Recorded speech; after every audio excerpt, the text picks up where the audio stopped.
There are mornings when you open your eyes and realize a truth that's hard to put into words. Your body is still alive, but your soul no longer has the strength to begin another day. No pain, no sadness, just a kind of invisible heaviness sitting right in the center of your chest, something sleep can never reach. There is a kind of exhaustion the body can never measure, yet the soul feels with painful clarity. You can sleep a full 8 hours, but when you wake, your whole being is heavy, as if your mind has traveled a long journey you cannot remember. It is a weariness not of muscles, not of bones, but of the deepest part of your inner world, the place where the things you've silently carried for years have settled. It is not physical fatigue. It is the depletion of spirit, what psychology calls emotional depletion, one of the biggest markers of the psychology of people who are tired of existing. The strange thing is, those who are emotionally exhausted rarely collapse because of a single devastating blow. They are eroded by 100 small cuts, responsibilities they must carry, expectations they must meet, silent comparisons, the times they pretend to be fine just to keep the peace. They are the kind of people known as self-sacrificers, always putting others first, always lightening the burden for everyone except themselves. They are the ones who listen too much, observe for too long, think too deeply, and eventually, there is no space left inside to take in anything more. Under prolonged pressure, the brain shifts into survival mode. Dopamine, the chemical of motivation and joy, slows down. Emotional systems dim. Life gradually turns grayscale. Experiences still happen, but without color. You don't want to disappear. You're just tired of continuing to exist in a life that no longer feels like your own. This is the psychology of existential tiredness. Exhaustion not from weakness, but because you have been strong for far too long. Strong in silence, in compromise, in endurance, never allowing yourself to collapse into anyone's arms. And then one morning, in the most ordinary light, you look at yourself in the mirror and ask, am I living or just continuing? Why do even the things that once made me happy no longer wake me up inside? Why am I this tired when I haven't done anything wrong? These are not questions of despair. They are questions of truth. Because emotional exhaustion is not a sign of an ending. It is a sign that you have traveled too far away from your true self, and your soul is calling you home. It is paradoxical. Sometimes exhaustion itself is the first reminder that you are still alive, that beneath all that depletion, there is still a part of you that longs for truth, longs for peace, longs for a way of living where you no longer have to pretend to be strong. And perhaps that is where every healing journey truly begins. Not in strength, but in honesty. The honesty of finally looking at your own exhaustion. There is something strange about people who are exhausted. They are often the ones who look the most fine. No one sees the storm swirling inside them, because on the outside, they still do everything the world expects. They still wake up, still go to work, still answer small talk with just enough smiles, still perform all the functions of a person who appears to be living. But in truth, it is all just a mask glued on years ago, so long ago, that they themselves have forgotten that beneath it lies a mind drained of color. Their exhaustion is not loud like a breakdown. It is quiet like a swallowed sigh, so quiet that even they sometimes don't realize how tired they have become. Some days, everything happens on autopilot. Footsteps, words, glances, all smooth, all empty, as if another version of themselves is operating them from a distance. The outside moves, but inside, no one is home. The world often imagines burnout as lying flat and unable to move, but these people are different. They still stand upright, just standing in the shadows of their own being. Psychology can explain this, but you don't need technical terms to recognize it. Just imagine a city during a blackout. A few dim lights still glow on backup power. Not fully dark, but not bright enough to illuminate anything clearly. That is the brain of someone who is burned out, operating at the bare minimum to avoid collapse. Every emotion, every desire, every bit of motivation gets reduced to the lowest setting in order to save energy. And their mind, once a room filled with dreams, thoughts, and beautiful memories is now just a faint glow, like the last nightlight left on in an empty house. Some people call this state being tired of life, but it isn't exactly boredom or despair. It is when thinking becomes a survival mechanism. They think not to open new doors, but to keep the old walls from crumbling. They think to stay safe. They think to prevent emotions from spilling over. They think to avoid conflict, avoid hurt, avoid failure. It is a form of automatic thinking, looping endlessly, like a machine stuck on one cycle without producing anything new. When the brain enters this state, a deep inner region, what scientists call the brain's default mode network, starts functioning like a machine that never shuts off. It is the place where unspoken thoughts live, the things you wonder in moments when no one sees, the memories that return when you try to sleep, the inner stories that never end. And the irony is that this region, the one responsible for imagination, creativity, and dreaming, is the very place that exhausts them the most when it runs too intensely. When that region stays lit non-stop, the outside world becomes dim. Others see their silence, but do not realize that the silence is not emptiness. It is a room filled with so many inner voices that there is no energy left to express anything outward. There is a paradox, beautiful yet painful. These people are often the ones capable of the deepest connections. They can feel the tremor in someone's voice, see the shadow behind someone's eyes, hear the sadness hidden inside an "I'm fine," and sense the trembling woven into silence. They connect not through words, but through the subtle layers of emotion most people never notice. But that very sensitivity is also what makes them burn out the fastest. Because they don't live only their own life, they unconsciously carry the emotions of others. They understand too much, feel too much, anticipate too much, and then people mistake them for distant, cold, detached, when in reality, they are simply too tired to open their hearts one more time. They withdraw inward not because they don't care. They withdraw because the outside world is too loud for the tiny amount of energy they have left. Emotionally exhausted people are excellent at acting normal. So good, in fact, that sometimes they themselves believe they are truly okay. But when night comes, when they are finally alone, the mask falls away, revealing the truth. They have wandered too far from themselves.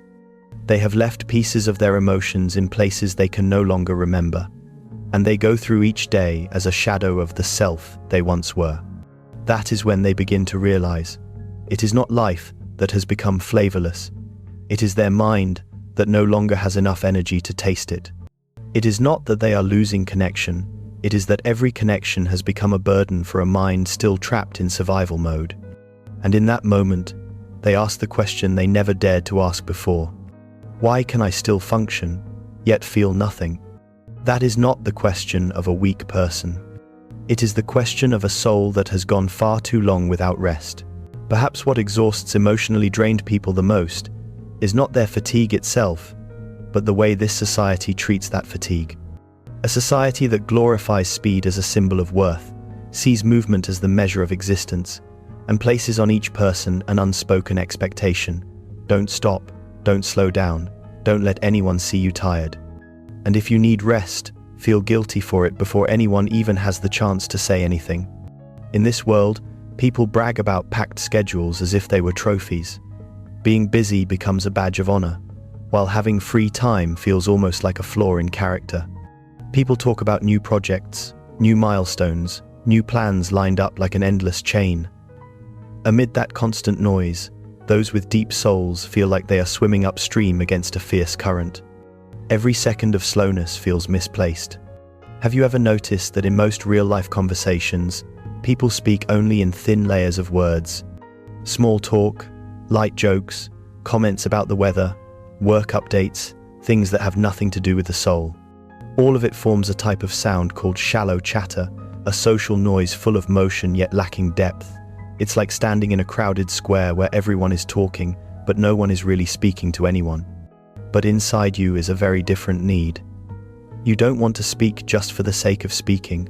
You want conversations that have a soul, words that open a door into someone's mind, questions that touch the softest parts they try to hide.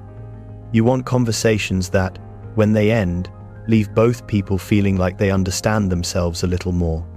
That is what people call a meaningful conversation, rare, quiet, deep, like two bodies of water touching without breaking. And when you live in a society that prefers shallowness, but your soul longs for depth, you immediately fall out of place. You don't belong to sentences that pass by like wind. You don't know where to fit in conversations too fast to hold a single genuine thought. You don't know where to place your inner world in a place that values louder, laughs more than softer truths. Perhaps that is why deep souls often fall into a special mental state, metacognition, the ability to think about your own thoughts. You don't just feel something, you observe the feeling as if it were an object floating in your hand. You don't just react, you analyze why you reacted. You don't just feel sad, you ask what you're sad about, for whom, and why.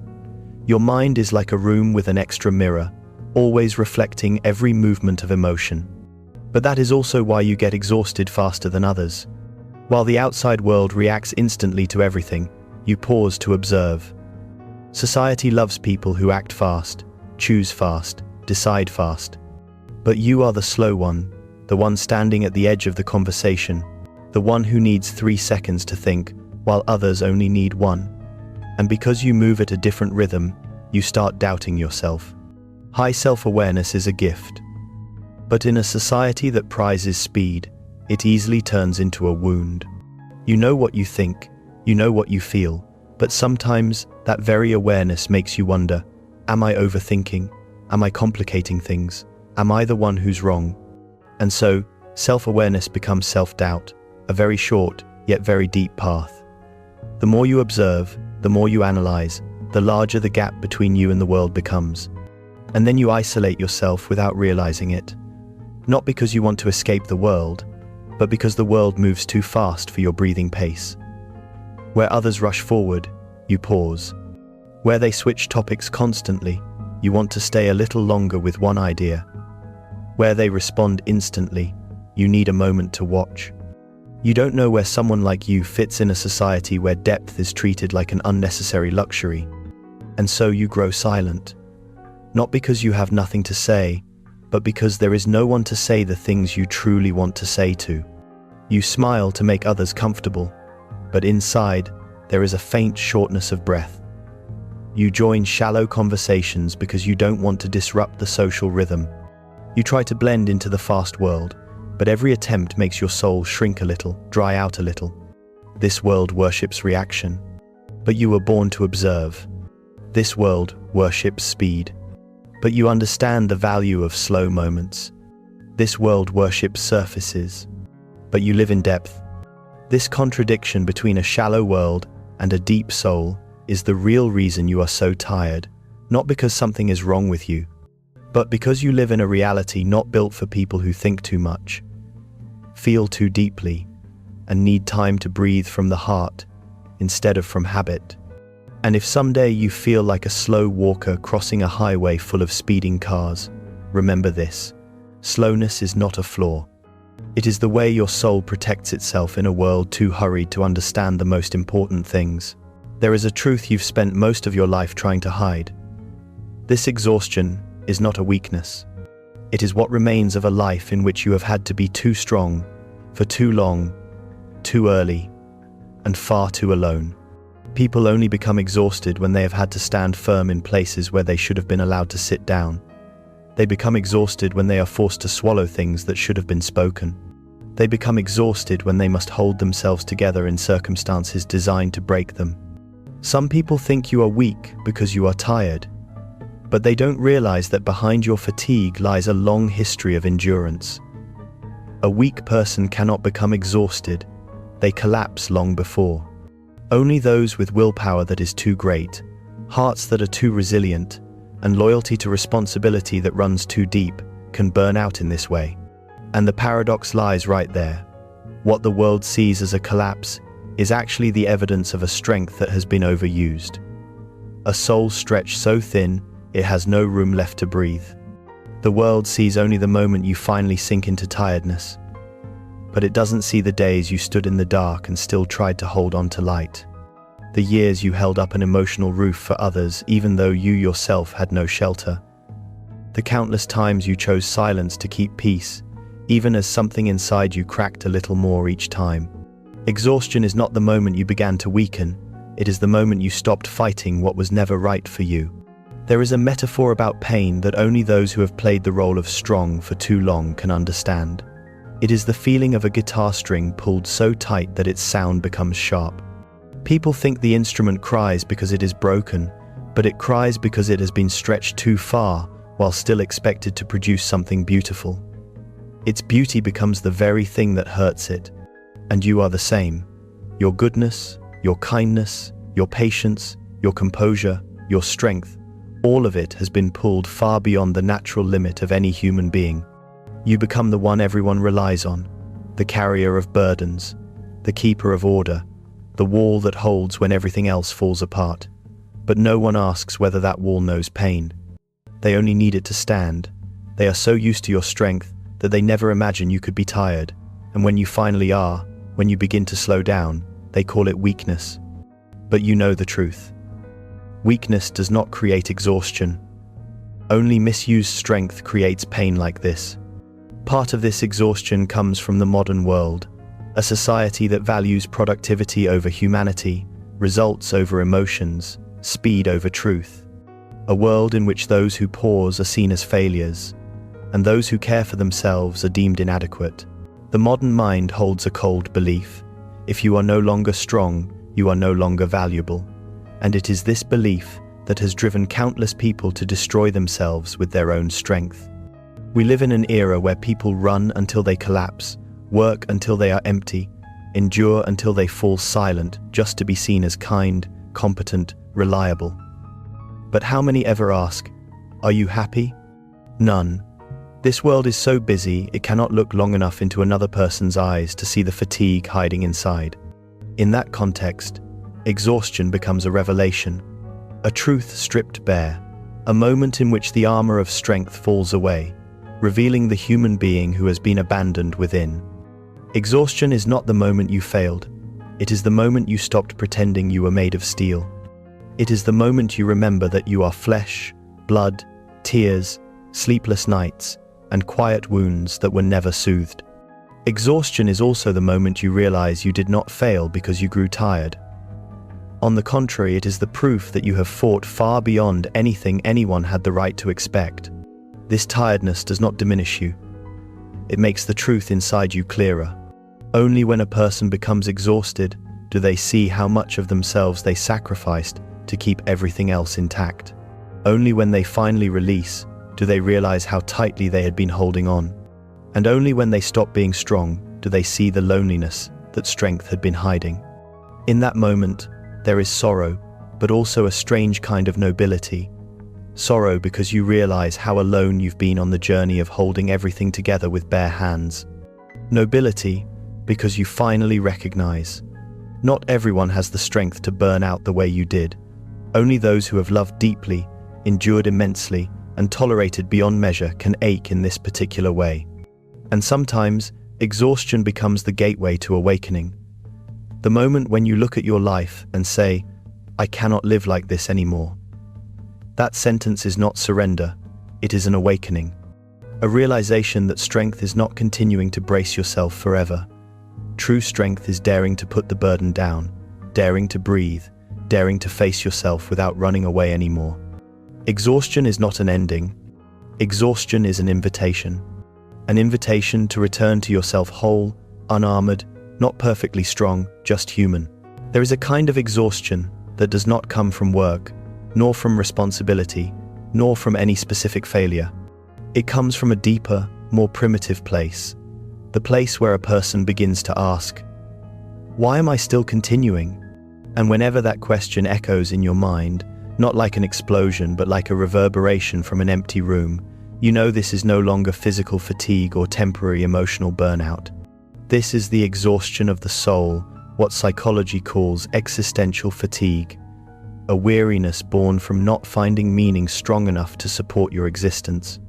In this state, your thoughts and your emotions drift apart like two streams flowing in opposite directions. The mind continues to work, analyze, question, trying to grasp everything with logic. But the emotions stand still, cold, dim, as if the heart has been left behind somewhere on a journey you can no longer remember. This disconnection between emotion and thought is like seeing yourself smile in a mirror but feeling no movement in your chest. You see yourself living, but you do not feel yourself alive. This is the silent tragedy of those who are too sensitive to accept a simple life, yet too exhausted to keep analyzing it. They are not emotionally numb, but they cannot reach their emotions either. The feelings are still there, just buried too deeply for any human hand to touch. Sometimes they rise like a sudden wave, strong enough to freeze you for a moment, unsure whether what you feel is sadness, boredom, fear, or emptiness. These complex emotions have no name, no shape, no direction, only weight. In such moments, a person cannot explain where exactly it hurts. They only know that something within is no longer functioning as it used to. Like a door that once opened wide, now cracked open just enough to let a sliver of light through. They know something exists beyond the door, but there is no longer enough reason to step out and reach for it. Existential fatigue is not sadness. It is the tragedy of awareness, the realization that life does not bring meaning by itself, and meaning only exists when you still have enough energy to create it. But when the energy runs out, meaning fades, and you fall into a strange twilight, not in enough pain to collapse, yet not in enough light to keep going. Perhaps the most painful part is this: those who experience existential fatigue are often people who once felt too much. Hearts that once trembled at beauty, lit up at the smallest moments, and hurt deeply from even a passing word. But because they felt intensely, they also grew exhausted intensely. That powerful emotional life, compressed over many years, no longer rises as tears. It sinks, freezes, and becomes a thin layer of ice covering the soul. No one on the outside sees that ice. Others see normalcy, productivity, calmness. But inside, there are nights spent lying still with a heart beating out of rhythm with the world. Mornings where everything tastes bland. Afternoons sitting among crowds feeling like you are only the shadow of yourself. The sorrow of existential fatigue lies in this. People do not grow tired because they do not love life. They grow tired because they have loved it too long without feeling anything in return. They grow tired because they tried to understand too many things, yet none of those things held them. They grow tired because they chased countless ideals, only to realize that ideals are powerful only when the heart has the strength to carry them. And when the heart runs dry, the ideals fade. There are moments when someone in existential fatigue looks at life the way one looks at a film they once loved, but no longer find themselves in. Things that once thrilled them, a meeting, a project, a path, a piece of music, now slide past their mind like images on a screen, not hated, not rejected, just devoid of any reason to care.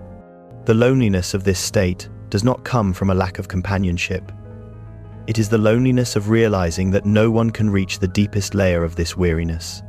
A loneliness inherent to the human condition. The tragedy of realizing that one must create meaning for one's own existence, and sometimes one is too tired to continue doing that. But what's remarkable is this: when a person falls into existential fatigue, they do not disappear from life. They continue living, out of habit. But the soul begins to walk more slowly behind them, unable to keep up. In the widening gap between the outer life and the inner life, existential pain grows, quiet and cold. And in that quiet, a small light appears.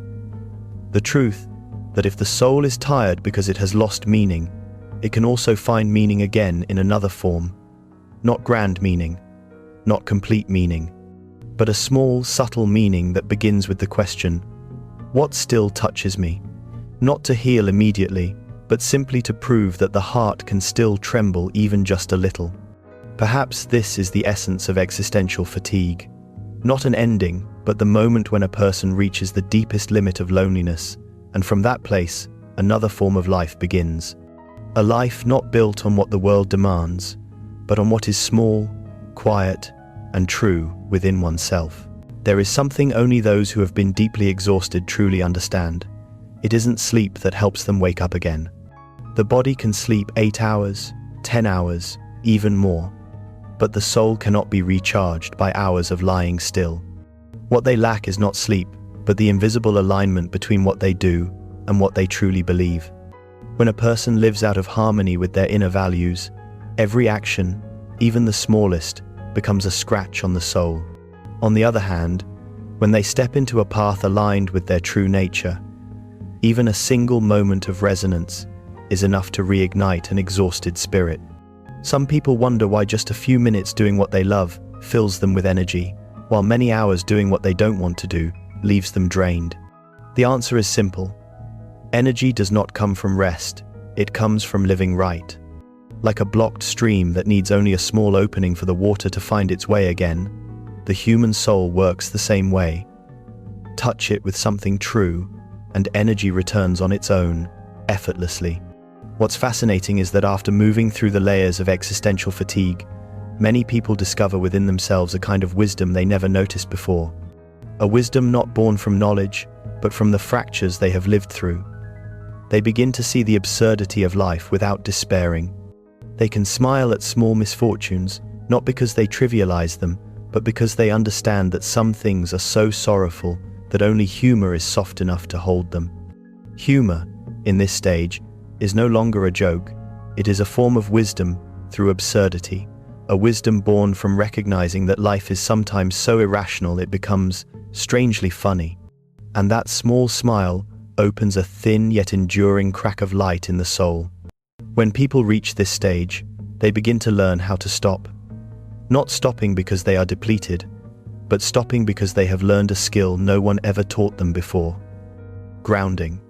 Bringing the mind back into the body. Bringing the breath back into the present moment. They realize that sometimes a minute with closed eyes, a sip of water, a stretch of the arms, or a slower step can save them from falling into the automatic spiral that once exhausted them. They learn that mindfulness is not a luxury philosophy, but a small home they can return to whenever the mind starts running too fast. And when the mind is brought back into the body, something miraculous happens. Creativity returns. Not creativity to produce, to prove worth, or to achieve, but creativity the way a child plays with sunlight, water, or color. A kind of creativity that makes the soul expand, not tighten. When a person creates from a place free of pressure, small streams of energy begin to return, like the first rays of sunshine after a long storm. Then, at some point, they realize something even deeper. Energy also comes from giving when given in the right place. Not giving out of obligation, not giving out of perfection, but giving because the soul feels itself expand. When they help someone at exactly the right wound, at exactly the right moment, they feel their life gain depth. Service, at this stage, is no longer a burden. It becomes a fresh stream of water, a reminder that this heart is still wide enough to touch others without breaking. The most beautiful part is that after crossing the heaviest layers of exhaustion, these individuals often become bridges. They understand logic, but they also understand the heart. They can analyze, but they can also soothe. They are not people who live only by reason, nor only by emotion. They stand between both sides, holding the two ends together with a rope that is soft yet strong, empathy illuminated by wisdom. And it is these people others seek out when they want to be truly heard. People who were once tired of existing when they revive do not return as who they were. They become people who see the world with eyes washed clean of illusion. They no longer chase hollow values. They no longer seek endless approval. They no longer try to please everyone. They understand that busyness is not an achievement, speed is not a value, and exhaustion is not a virtue.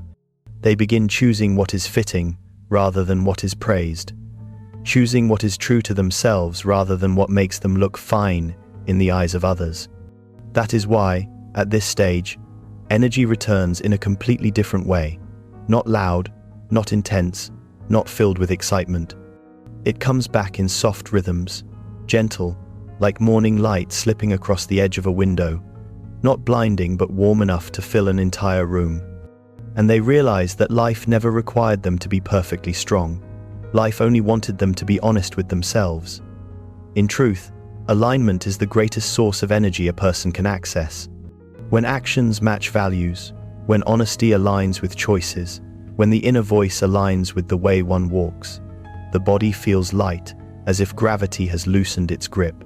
And the strange thing is, when people live true to themselves, they do not need a great deal of rest. They simply need to be present. They simply need to breathe deeply. They simply need to do the things that do not betray their nature. And it is precisely this non-betrayal, this honesty, that brings energy back, little by little. Perhaps for a long time, you believed you were tired because you did too much. But sometimes, what exhausts a person most is doing too many things that do not belong to them. And when you stop doing those things, when you begin stepping back into the place that is truly yours, you will feel something subtle but undeniably real. Energy does not come from sleep. Energy comes from coming home. There are moments in life when exhaustion no longer feels like a feeling. It feels like a room, a space, a place you step into, and suddenly every sound becomes distant, every color fades, and every effort you've carried for years falls to the floor, like fragments you no longer have the strength to pick up. But if you look closely, that room is not only dark. There is a very small light, so small, it's easy to overlook, flickering in a corner you've never approached. That light is the central symbol of this entire journey, the compass of truth. This compass does not appear only when you're joyful, nor does it spin only when you're strong. It trembles the most on the nights when you are most exhausted, when the armor drops, when old ideals crumble, when answers lose meaning, when running no longer works. And in that uncomfortable silence, something inside is still alive, the truth within you. It keeps whispering, even though you've tried to ignore it for a very long time. Strange, isn't it? People always think they find direction when they're at their clearest, strongest, most rational. But sometimes, only when you no longer have the strength to resist, do you begin to see the real path beneath your feet. Exhaustion, at a certain depth, is no longer collapse, it is unveiling. It strips away what does not belong to you. It forces you to stand in front of yourself, without weapons, without masks, without performance. And that is where truth appears. Not a grand truth, not a life-saving revelation, not a dramatic transformation, but a small truth, gentle, quiet, undeniable, like a thin ribbon of morning light on a windowsill, like a breath you forgot you could still hear, like the faint vibration of a compass needle pointing toward a direction you've been away from for far too long. And then you realize, exhaustion does not close your life, it opens your real one. For years, you have tried to be strong because you thought that was the only thing worth doing. You tried to act right, live right, be the version of yourself that everyone expected. But at the moment of your deepest exhaustion, you finally see, those roles cannot survive forever. They are not you. Those expectations are not the call of your soul. And that lifelong bracing was never the path you were meant to keep walking. This is why the exhaustion hurts so much. Because it is truth touching you, touching the place you have avoided for so long, the place of self-acceptance. Self-acceptance is not forgiving yourself for being weak. Self-acceptance is looking at yourself without judgment. It is understanding that you have limits, that you have been strong for too long, that you have the right to be tired, that you have the right not to know what comes next, that you have the right to slow down until your heart catches up with your body. And it is precisely when you accept yourself at your weakest that you begin to become strong in the truest way. There is a beautiful paradox in life. People only begin to be themselves when they no longer have the strength to be anyone else. And the final stretch of exhaustion is also the first step of freedom. From here, the light is no longer something you must chase. It becomes something that finds you slowly, softly, sparingly. You no longer demand yourself to be better immediately. You begin to understand that taking one small step from truth matters far more than taking 10 giant steps from illusion. You understand that peace is not the absence of pain. Peace is the end of running from it. And then something strange happens. You begin to feel again the small things you once lost. A deep breath, a beam of light slipping through the window, A familiar song. A sentence that reaches you at exactly the right moment. An aimless afternoon that is somehow breathtakingly beautiful. Small things, but real. Light things, but enough to hold you. Things your soul still recognizes, despite all the layers of fatigue. And in those fragile moments, you understand that life never asked you to be endlessly strong. It only asked you to be honest enough to hear your inner compass, the one saying, "It is time to live in your own way." You do not need to return to your old versions. You do not need to be as strong as before. You do not need to be untired immediately. You only need to walk in the direction your soul leans toward, even if it is just one step. Small, slow, gentle. This is the final philosophy of the journey. Exhaustion is not the ending. It is the sign that you are ready to stop chasing the wrong life and begin stepping into the life that is truly yours. When you look back at the entire journey, from the quiet observations to the layers of analysis, to the wounds, to the awareness, to the moments of awakening, you will see that exhaustion was merely the doorway. It is not a barrier, not a sentence, not a failure. It is the moment when light finds a way through the cracks you once tried to hide. And from those very cracks, you close the first philosophical circle of your life. From darkness to truth, from truth to peace.